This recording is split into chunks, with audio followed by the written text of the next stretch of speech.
सूरज उग रहा था और उसके साथ एक नए अध्याय की शुरुआत हो रही थी। राजा विक्रमादित्य, एक जवान और शौर्यवान राजपूत, अपने दुर्ग के बालकन पर खड़ा एक नए मिशन की तैयारी में लगा था। उसकी आंखों में सपने थे और उसका मन एक चुनौती को स्वीकार करने के लिए तैयार था। एक घना जंगल, रात का समय और एक अजीब शक्ति का सामना। वेटल, एक मांत्रिक रूह जो अपने जलते हुए आंखों और भयानक रूप के साथ राजा विक्रमादित्य के सामने प्रकट होता है। उसकी हंसी जंगल के सन्नाटे को तोड़ती है। एक गुप्त गुफा के अंदर योगी कालनाथ अपने आसपास के पुराने ग्रंथों और मांत्रिक चिन्हों के बीच बैठे थे। उन्होंने राजा विक्रमादित्य को एक ऐसी बात बताई जो उसके अगले कदम के लिए महत्वपूर्ण थी। रानी अनिंदिता, एक 21 वर्ष की सुंदर और समझदार रानी, राजमहल के सुंदर बाग में अपने राज को संभले बैठी थी। उसकी आंखें कुछ अनजाने सपने छुपा रही थी और हाथ में एक किताब थी जो उसके छुपाए राज का प्रतीक थी। गहरे जंगल की पात पार घोड़े पर संवर राजा विक्रमादित्य अपने सफर में आगे बढ़ रहा था। उसका चेहरा एक नई चुनौती स्वीकार करने के लिए तैयार था और उसके हाथ में तलवार का एक झलक था। चांदनी रात, एक वीराना और एक प्रश्न जो जीवन और मृत्यु का फैसला कर सकता था। वेटल अपने वृक्ष पर बैठा था और उसने राजा विक्रमादित्य से एक अनोखा सवाल पूछा जो उसके विवेक और बुद्धि का परीक्षा लेने के लिए था।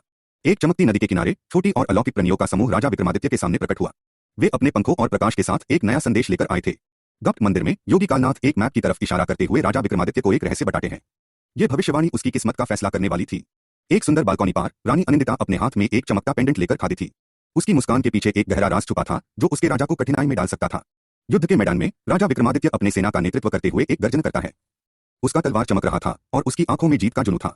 एक जलते गांव के बीच वेटल ने राजा विक्रमादित्य के कण में एक रहस्य भरा संदेश दिया। उसका इशारा उसके शत्रु की छुपी जगह की तरफ था।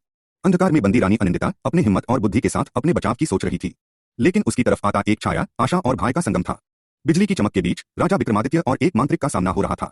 तलवार और मंत्रा दोनों का युद्ध फैसला करेगा कि किसका राज चलेगा। एक प्राचीन मंदिर के मध्य रानी अनिंदिता अपने पेंडेंट के चमत्कार के साथ अपनी शक्ति का प्रदर्शन करती है।